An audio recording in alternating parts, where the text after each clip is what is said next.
Está aquí el Espíritu Santo, hermanos. Bueno, pues Juan me decía que llevar el fruto y que haga lo que siento. Y nada, hermanos, sometido, pues quisiera compartir fruto de un pensamiento que tengo de la palabra. Te va a hacer bien, hermano, porque la palabra de Dios siempre hace bien. Y nunca vuelve vacía. La palabra de Dios nunca vuelve vacía, siempre tiene fruto. Siempre. La semilla de su palabra en una buena tierra siempre hay fruto. Gloria al Señor. La Biblia dice que la semilla fue sembrada en 4 tierras, en pedregales, entre espinos, junto al camino y buena tierra. La buena tierra dio fruto, hermanos. Es la que da fruto. Y si a lo largo de tu vida ves que en tu vida no hay fruto, no es culpa de la semilla, es culpa de la tierra que tiene tu corazón. Seamos buena tierra, para que la semilla de su palabra profundice, germine, crezca y dé fruto, o al 30, al 60 y al 100 por uno en el nombre del Señor. Bueno, pues quisiera compartir, hermanos, una pequeña porción de la palabra. Se encuentra en 1 de Samuel, capítulo 17. Es una historia muy leída, muy predicada, hermanos, pero la Biblia siempre habla de multitudes de formas. Coge lo bueno, escúchalo, vívelo, obedécelo y practícalo en el nombre del Señor. Dice la palabra: los filisteos juntaron sus ejércitos para la guerra y se congregaron en Soco, que es de Judá, y acamparon entre Soco y Azeca, en Efes de Anim. También Saúl y los hombres de Israel se juntaron y acamparon en el valle de Ela, y se pusieron en orden de batalla contra los filisteos. Y los filisteos estaban sobre un monte a un lado, e Israel estaba sobre otro monte al otro lado, y el valle entre ellos. Salió entonces del campamento de los filisteos un paladín, el cual se llamaba Goliat, de Gat, y tenía de altura 6 codos y un palmo, es decir, casi 3 metros, hermanos. Y traía un casco de bronce en su cabeza, y llevaba una cota de malla, y era el peso de la cota 5.000 siclos de bronce. Verso 6: sobre sus piernas traía grebas de bronce, y jabalina de bronce entre sus hombros. El asta de su lanza era como un rodillo de telar, y tenía el hierro de su lanza 600 siclos de hierro. E iba su escudero delante de él, encima de casi un hombre, 3 metros de altura, caoba, con su lanza, su jabalina, su escudo, su espada, encima un escudero delante de él. Impresionante, impresionaba a cualquiera, hermanos. Y dice la Biblia, versículo 8: y se paró y dio voces a los escuadrones de Israel, diciéndoles: ¿para qué os habéis puesto en orden de batalla? ¿No soy yo el filisteo y vosotros los siervos de Saúl? Escoged entre vosotros un hombre que venga contra mí. Si él pudiere pelear conmigo y me venciere, nosotros seremos vuestros siervos. Y si yo pudiere más que él y lo venciere, vosotros seréis vuestros siervos y nos serviréis.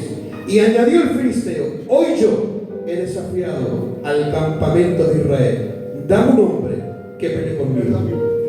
Verso 11: oyendo Saúl y todo Israel estas palabras del filisteo, se turbaron y tuvieron gran miedo.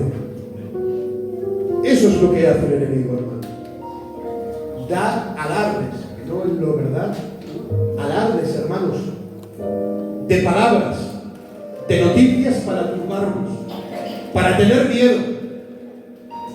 Pero no se da cuenta de que el que está con nosotros pelea por nosotros. Amén. Hermanos, aquel joven llamado David, dice la Biblia que Samuel, el profeta Samuel, recibió una revelación y una orden directa de Dios. Y le llegó a Samuel revelación en cuanto al lugar para ungir al futuro rey de Israel. Samuel lloraba por Saúl y el Señor le dijo: ¿hasta cuándo llorarás? A Saúl, habiendo yo lo desechado para que no reine sobre Israel. Hermanos, dicho de paso, lo que Dios desecha, tú también desechas. No llores por aquello que Dios desecha. No seamos más buenos que Dios. Y le dice: Samuel, ¿hasta cuándo llorarás a Saúl habiendo yo lo desechado de Israel para que no reine? Llena tu cuerno de aceite y ves, te enviaré ese de rey, porque de sus hijos me he provisto de rey. Hermanos, al profeta Samuel le llegó revelación en cuanto al lugar, pero no en cuanto al ungido. No sabía quién era. Dice la Biblia que Samuel el profeta, juez, profeta y sacerdote, cogió el camino, hermanos, y guardó su camino para ir a la casa de Isaí. Y cuando llegó a la casa de Isaí, hermanos, los vecinos, los ancianos, llegaron y dijeron: Samuel, ¿es pacífica tu venida? Y dice: sí, es pacífica, vengo a la casa de Isaí. Y cuando llegó a la casa de Isaí, salió el padre y le dijo: santifica a tus hijos y vente conmigo al sacrificio. Cuando llegó a la casa de Isaí, el profeta le reveló al padre que de sus hijos había Dios elegido el futuro rey de Israel. Claro, conforme a la mente humana, a las cosas humanas, es obvio que el padre pensó en su primogénito y dice: pues ya está, profeta, seguro que es mi hijo el primogénito. Y dice la Biblia que llamó a Abinadab y salió el primogénito. Y dice la Biblia, hermanos, que el primogénito de Isaí, el hermano mayor de David, dice la Biblia que era hermoso, de hombros para arriba no había otro como él en todo Israel. Fíjate, si era tan hermoso y era tal que impresionó al profeta. Fíjate, hermano, que cuando el profeta Samuel lo vio, dijo: delante de Jehová estás ungido. Cuando va a coger el cuerno del aceite y lo va a ungir, viene la voz de Dios y le viene descalificando y le dice: Samuel, detente, tú miras a lo parecer, a lo grande de su estatura, a lo hermoso, pero lo que tú admiras yo lo desecho. Este hombre no es conforme a mi corazón. Hay mucha fachada, hay mucho exterior, hay mucha chapa, pero resulta que la fachada no tiene que ver nada con mi corazón. Este no es Samuel, aunque tiene mucha fachada, pero no es el hombre conforme a mi corazón. Samuel se queda pasmado, hermanos, para la mano de Dios. Y dice: ese no es, Dios lo ha quitado. ¿No tienes a otro? Sí. Y sale Sama. Y dice la Biblia: tampoco es este. Y sale, hermanos, el tercer hijo. Y dice: tampoco es este. Abinadab y Sama tampoco. Eliab tampoco. Y dice la Biblia: y pasaron 7 hijos de Isaí. Ninguno era. Y el profeta, pues un poco angustiado, porque le llegó la voz de Dios que de sus hijos había previsto un rey, y le dice: ¿no hay otro? Dice: sí, queda el menor de la casa, pero está apacentando las ovejas. El menor, y dice la Biblia, hermano, que el profeta le dijo a Isaí: pues llama a ese menor, pues hasta que ese menor no venga, nosotros no nos sentamos a la mesa. Ese menor le tenían descalificado, no le tenían como uno de los principales hijos de Isaí. Ese menor lo tenían aparte, apartado, no querían tenerlo. Y a veces nos encontramos así, apartados, descalificados. A veces nos encontramos como en un último rincón de la iglesia, que nadie mira con nosotros, como que nadie nos da la mano. Pero resulta que ese menor, descalificado, que nadie contaba con él, era el que Dios había provisto conforme el hombre, conforme el corazón de Dios. Y dice la Biblia que el profeta Samuel le dijo a Isaí: pues llamadme, porque hasta que no venga, nosotros no nos sentamos a la mesa. Cuando vienes, David, el profeta se queda pasmado, porque dice la Biblia, dice la palabra del Señor, que cuando le vio, dice: pues ir a por él. Y le hizo entrar, y era rubio, hermoso de ojos y de buen parecer. Entonces Jehová dijo: levántate y úngelo, porque este es el ungido de Israel. Y dice la Biblia que tomó Samuel el cuerno de la unción y lo ungió delante de sus hermanos. Lo ungió, hermano, delante de sus hermanos. Aquel David que nadie contaba con él, aquel David que se sentía bien con él, incluso por el padre, aquel David que lo tenía apacentando las ovejas. Resulta que viene la voz de Dios justificando a su siervo y ungiéndole delante de sus hermanos. No te preocupes por dónde está pasando. Y calla, porque Dios peleará por ti. Dios es el que justifica. David resultó el hombre conforme al corazón de Dios. Samuel ungió, y dice la Biblia, y desde aquel día el Espíritu de Jehová vino sobre David. Pues resulta que el Espíritu vino sobre David, pero el Espíritu de Jehová se apartó de Saúl. ¿Qué diferencia, hermanos, el Espíritu llena a David y el Espíritu de Jehová se aparta de Saúl? Y dice la palabra que en esos días un espíritu malo de parte de Jehová atormenta al rey Saúl. Rey Saúl. Todavía David no era rey. Había sido ungido por el Espíritu Santo, pero todavía no tenía el reinado. Porque dicho de paso, es más importante la unción que el reino.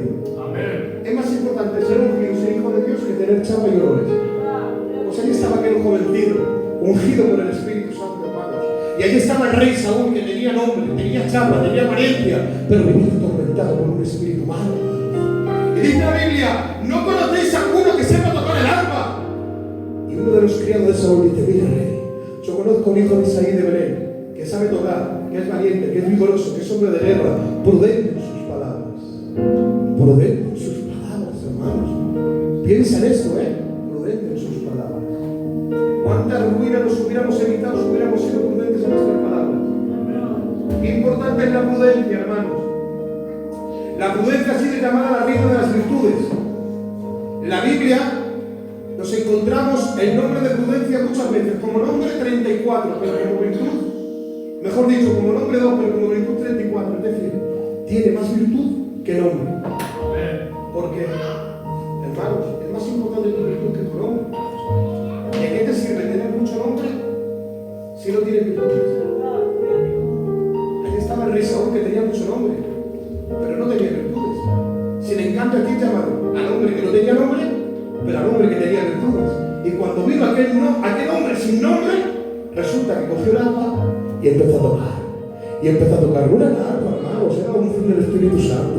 Y empezó a tocar. Y dice la Biblia: y el espíritu malo de Saúl se apartaba y Saúl sentía alivio. Y David tocaba en el arpa. David no era rey, estaba en palacio, pero tenía el Espíritu Santo, hermanos. A veces, aunque no tengas mucha chapa, ni mucho nombre, ni muchos honores, tienes al Espíritu de Dios en tu corazón. Y dice la Biblia: y David empezó a tocar el arpa. Y empezó a tocar el arpa, dice, y el espíritu de Saúl, el espíritu que tenía malo, se apartaba, se iba y tenía alivio. ¿Qué alegría se sentía Saúl, hermanos, cuando el espíritu malo se iba? Y David tocando el arpa, hermanos. David había sido ungido, pero no tenía el reino. Pero resulta que los filisteos se apuntaron en orden de batalla contra Israel y acamparon ejército frente a ejército y el valle entre medio. Y dice la Biblia, hermanos, que el padre Isaí tenía 8 hijos y el menor era David. Los 3 hijos mayores, que eran Abinadab, Sama y Eliab, habían salido a la guerra con Saúl. Y allí estaban, hermanos, en la guerra, luchando contra ejército. Y dice la Biblia: y de los escuadrones de los filisteos había un paladín llamado Goliat. Ese que hemos estado leyendo, hermanos, un hombre de casi 3 metros de altura, con palabras de desánimo, hermanos, desafiando el campamento de Israel. Y dice la Biblia que duró el desafío 40 días, por la mañana y por la tarde, saliendo Goliat, desafiando a Israel, y tenían miedo, se atemorizaban, tenían miedo, se atemorizaban 40 días, hermanos. Pero resulta que un hombre llamado Isaí, que los 3 hijos mayores habían ido a la guerra con Saúl, el menor era David, se había quedado en su casa. Y dice la palabra de Dios que el padre le dice a su hijo David: David, dime, padre, los 3 hijos mayores, tus hermanos, han ido a la guerra, están peleando en la guerra, no sé nada de ellos. Mira, toma ahora para tus hermanos una efa de este grano tostado y estos 10 panes. Y dice la Biblia: y estos 10 quesos de leche, dáselos al jefe de los 1000. Toma estos alimentos. Y dice la Biblia que David, dejando las ovejas al cuidado de un guardia, cogió el alimento y, en obediencia a su padre, fue a la guerra donde estaban sus hermanos. Y aquí me quiero parar un poquito y quiero resaltar la palabra obediencia al Padre. David fue obediente al Padre. Y, hermanos, ¿sabéis que las mayores recompensas que el ser humano y el Hijo de Dios puede obtener tiene que ser por medio de la obediencia? Cuando tú obedeces hay recompensa. Cuando tú obedeces a la palabra hay gloria. Cuando tú obedeces a la Biblia, hermanos, hay bendición para tu corazón. Pero cuando tú no obedeces y desobedeces, no hay gloria, hay consecuencias. Consecuencias de tus malos actos, hermanos. La Biblia dice que en el principio creó Dios los cielos y la tierra. Y la tierra estaba desordenada y vacía, porque todo desorden trae vacío, hermanos. Y dice la palabra de Dios que el Espíritu de Jehová se movía sobre la faz de la tierra. Y dice la Biblia: y empezó Jesús, el Señor, a ordenar la creación. Primero, segundo, tercero, cuarto, quinto, sexto. Y al 6.º día dice el Señor: hagamos al hombre a nuestra imagen, conforme a nuestra semejanza. Y sopló en el aliento de vida. Ten en cuenta, hermanos, antes de traer vida, puso orden. Eso es un principio bíblico de la palabra. no vives en orden. Primero ordénate y después vendrá la guía de Dios. ¿Os acordáis de aquel profeta? Ordena tu casa. Se puso en orden. Y antes de salir el profeta dijo, date la vuelta, se ha ordenado. Dile que le añado 15 años más de vida. ¿Te das cuenta? Primero orden y luego trajo la vida. Nunca habrá vida de Dios si no hay orden. Es un principio de la palabra.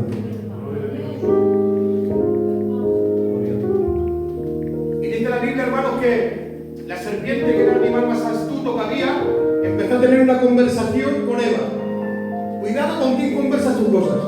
Cuidado con quién hablas. Todo el mundo no te entiende ni tiene la capacidad para entenderte tu problema. Y dice la palabra de Dios que la serpiente engañó a Eva y desobedeció a la palabra del Señor. No pasó nada porque el mandamiento era para el hombre.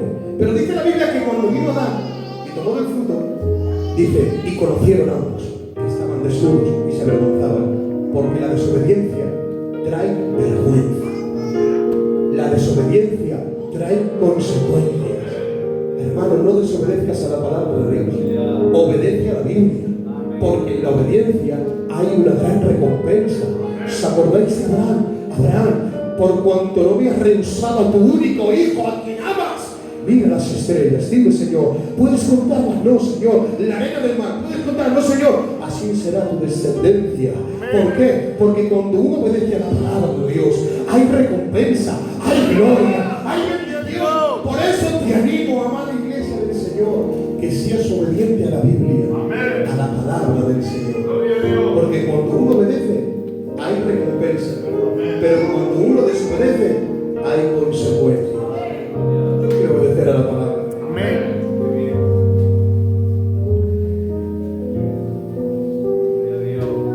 El apóstol Pedro dijo, vamos a pescar. Y cuando llegaron a pescar, Jesús se aparece después de la resurrección y dice, echad la vez a la derecha de la barca y hallaréis. Y dice la Biblia que la echaron y no podían sacarla de la gran cantidad de peces. Esta historia de la pesca milagrosa, donde el Cristo resucitado se manifestó a 7 de sus discípulos, ocurrió en el lago de Genesaret.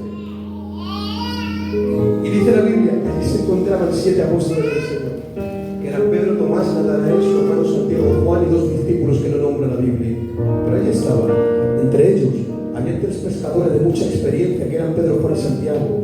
Eran los leones del mar de Galilea.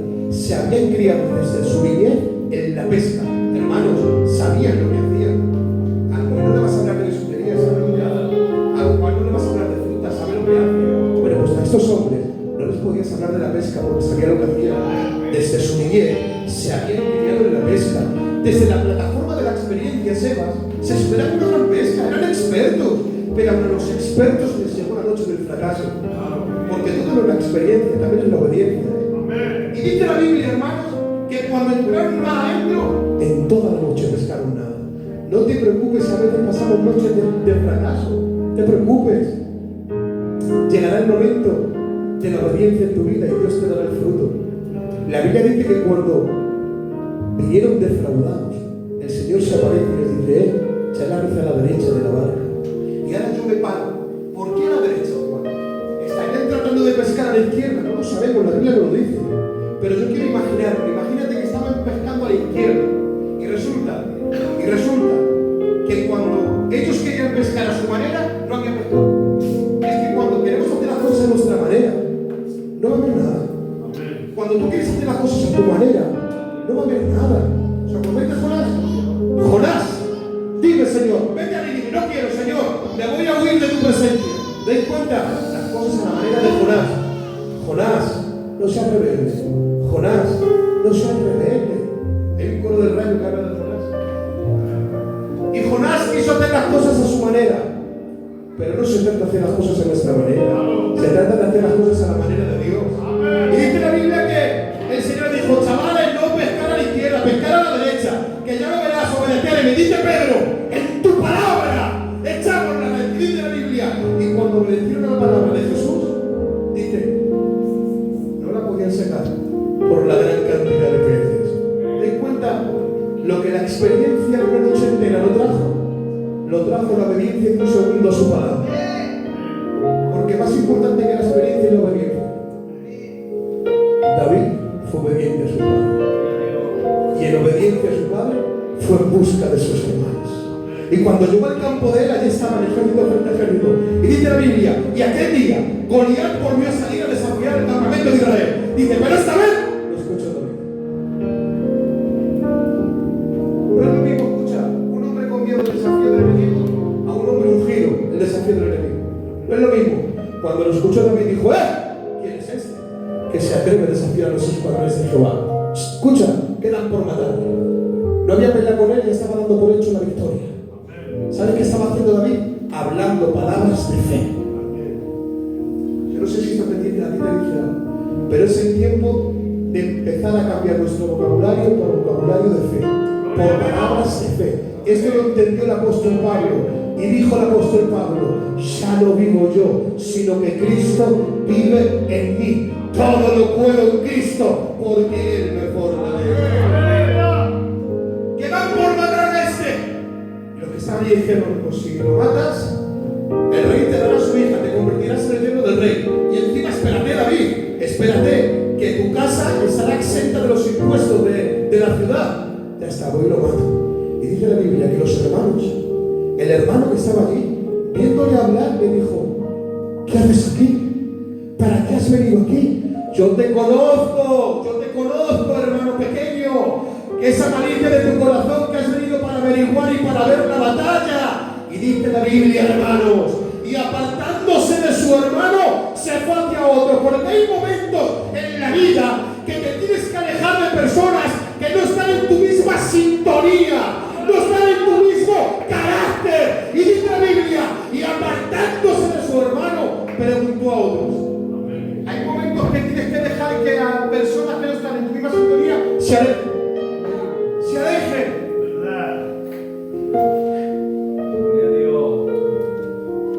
Sobrino, no, tú eres mi familia, pero elijo un camino, no voy por otro. ¿Cómo? Elijo un camino. Se fue. Hay momentos que tienes que apartar de personas que no están en tu misma sintonía.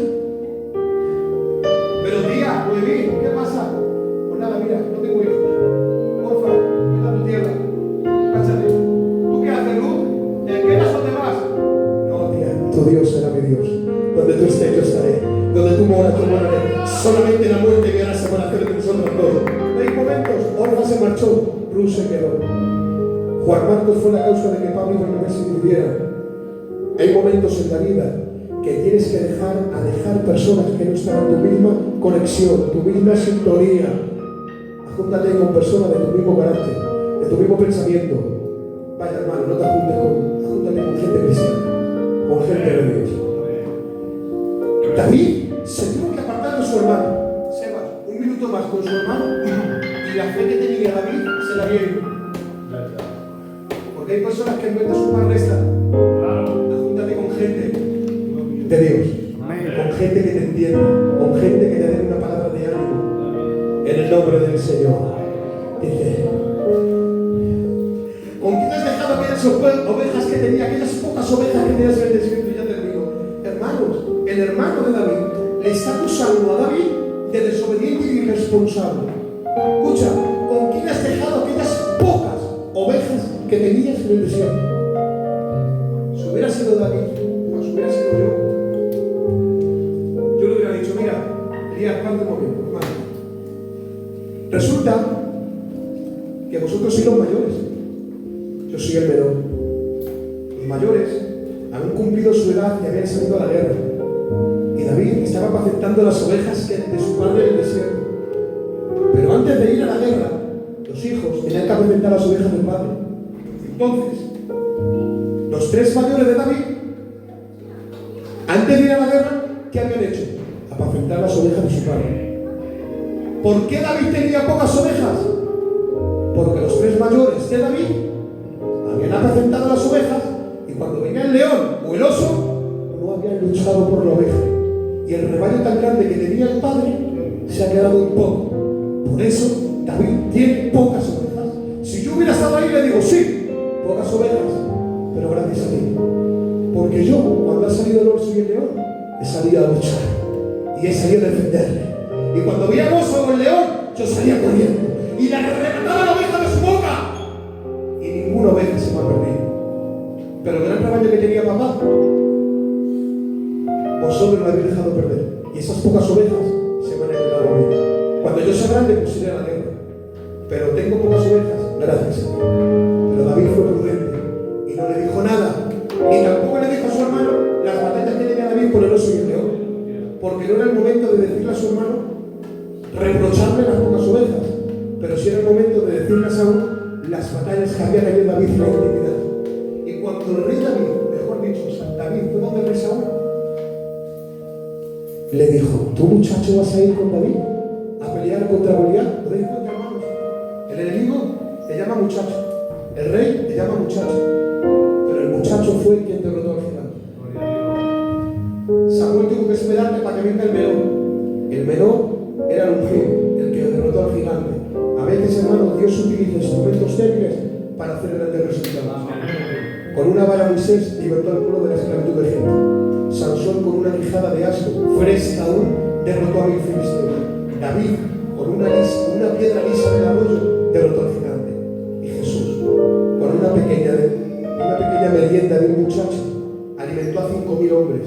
Porque no se trata de cantidad, sino de calidad. Aunque sea poco, pero bueno, en el nombre del Señor. Seamos obedientes a la palabra de Dios, tal como David fue obediente a su padre, enviando el alimento a sus hermanos, en el nombre del Señor. Salió Goliat, salió David, y venció David a Goliat. ¿Aquí sabes a quién vio yo el gigante? A David, no a Goliat. Fue gigante por la obediencia a su palabra. Le dijo, tú vienes a mí con espada, lanza y jabalina, armas carnales, pero yo voy a ti en el nombre de Jehová de los ejércitos. David ya le había vencido su corazón y hablaba palabras de fe. Yo le venceré. Todavía él no había luchado,